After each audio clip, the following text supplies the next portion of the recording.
children were real. That is the part that makes this story different from most of the fraud we cover on this channel.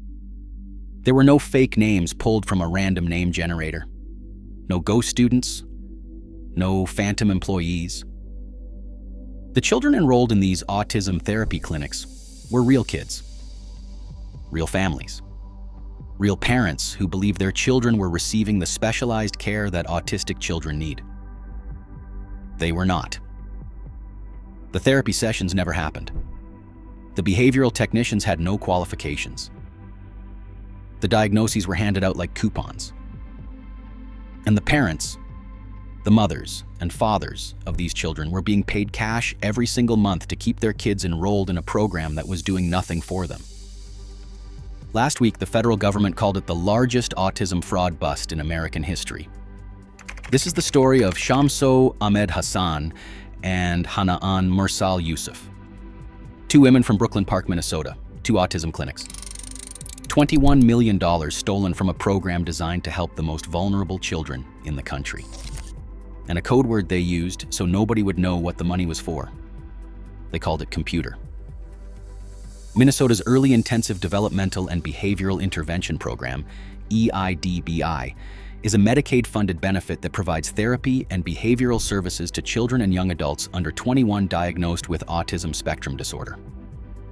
Autism therapy is expensive. The kind of intensive one-on-one intervention that can genuinely help an autistic child develop communication skills and function more independently requires trained specialists and hours of dedicated work every week. For low-income families, Medicaid coverage is often the only way to access it. EIDBI exists to make sure income is not the deciding factor in whether an autistic child gets help. Shamso Ahmed Hassan saw a different kind of opportunity. Hassan was 55 years old. She was the beneficial owner of two autism treatment centers, Smart Therapy Center, LLC in Minneapolis, and Star Autism Center, LLC in St. Cloud. She never disclosed her ownership to the Minnesota Department of Human Services as required. She kept her name off the paperwork, ran the operations from behind the scenes, and made sure the billing flowed through companies she controlled. Hanaan Mursal Yusuf was 25. She worked at Smart Therapy Center, ran day-to-day operations, and was responsible for submitting Medicaid reimbursement claims. She was not just an employee. She was a partner in what the government says was a 5-year criminal enterprise.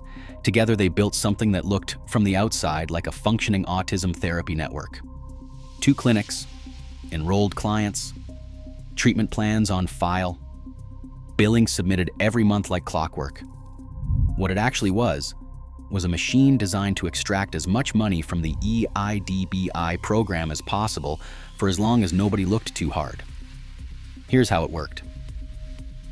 Hassan and Yusuf needed children, Medicaid-eligible children with autism diagnoses, because without enrolled clients, there was nothing to bill for, so they paid for them. Every month, parents who brought their children to the clinics received cash payments, between $300 to $1,500 per child per month. Regularly. Consistently. Like a salary. Illegal kickbacks. Paid to incentivize parents to keep their children enrolled so the clinics could keep billing Medicaid in those children's names. They could not write checks labeled kickback payments. So they routed the money through family members and employees, had people cash checks and hand the money to parents in cash, and gave the payments a code name. They called them computer. In internal communications, references to computer payments or the computer money meant the cash being handed to parents of enrolled children. A mundane word, a code that would mean nothing to anyone who did not already know. Not every child had an autism diagnosis. That was not a barrier, it was a billing requirement to be solved. Prosecutors say the clinics worked with providers who signed off on diagnoses and treatment plans regardless of actual medical need. And the billing itself was extraordinary. Hassan and Yusuf billed for the maximum number of therapy hours Medicaid allowed, every time, for every client, regardless of how many hours were actually delivered. On many days, no treatment was delivered at all. Providers whose names appeared on documentation were sometimes out of the country on the dates services were supposedly provided. Some said they had never worked for these clinics. The behavioral technicians delivering the supposed therapy were frequently 18 and 19-year-olds, often relatives of the clinic owners.